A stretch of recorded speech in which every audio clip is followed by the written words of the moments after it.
This warming debate's similar to every other political issue. There's a segment of society on one side of the issue, and a segment of society on the other side. Now, of course, the people in the know capitalize on our beliefs, and they collect a lot of money. Here's an example.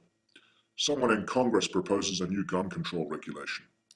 So the National Rifle Association sends out 5 million letters to NRA members, telling them to send in their funds to help fight this ridiculous policy.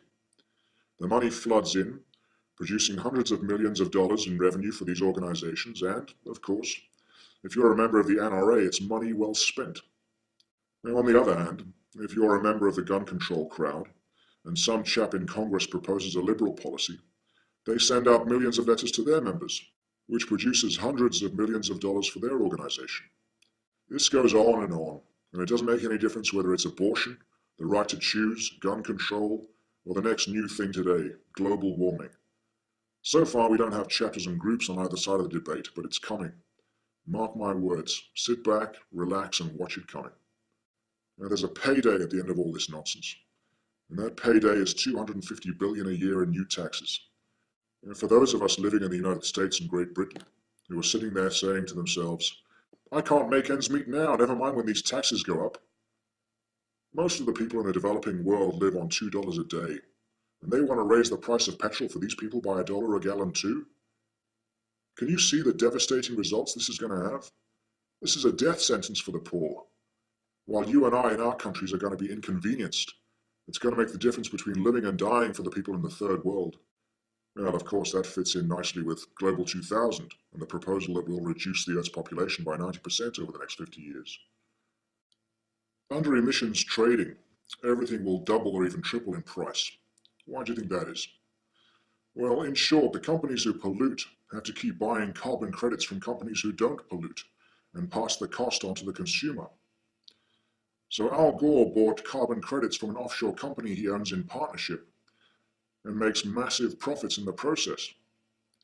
And so following Gore's example, electricity companies will silently partner thousands of shadow companies who don't pollute, and as a result they're granted carbon credits.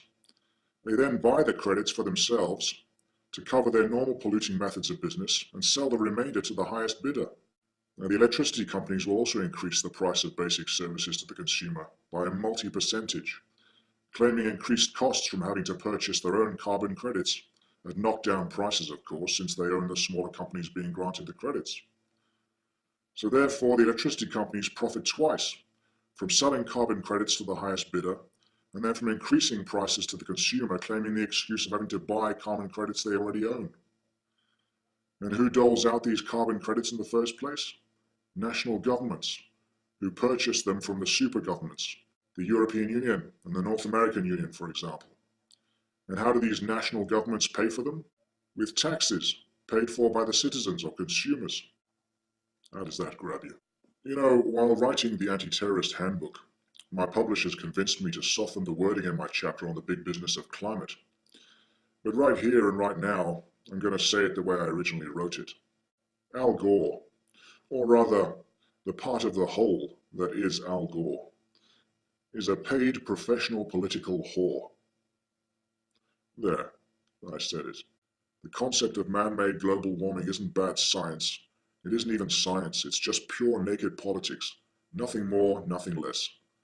It reminds me of a flea crawling up an elephant's leg with rape on its mind. The idea is stupid at the outset and borders on insanity. If mankind didn't emit one more particle of carbon dioxide, if we stopped altogether, it isn't going to change the climate one iota. Even if we doubled the output of carbon dioxide right now, it still wouldn't be significant. It'd be very significant to the plants, but not to you and me, or the temperature of the planet. As for me, I'm buying a bigger pair of carbon shoes so I can leave a bigger footprint. Keep your eye on the ball now. The ball is a tax on fuel. Now obviously there's a lot more to this global warming nonsense than meets the eye, and there's a lot more involved that I can broadcast on in 20 or 30 minutes. So I would advise you take a good look at it. It's important to have all the facts to hand when you're debating this issue with those who don't know any better. Please take the time to study this subject thoroughly and get involved in the conversation.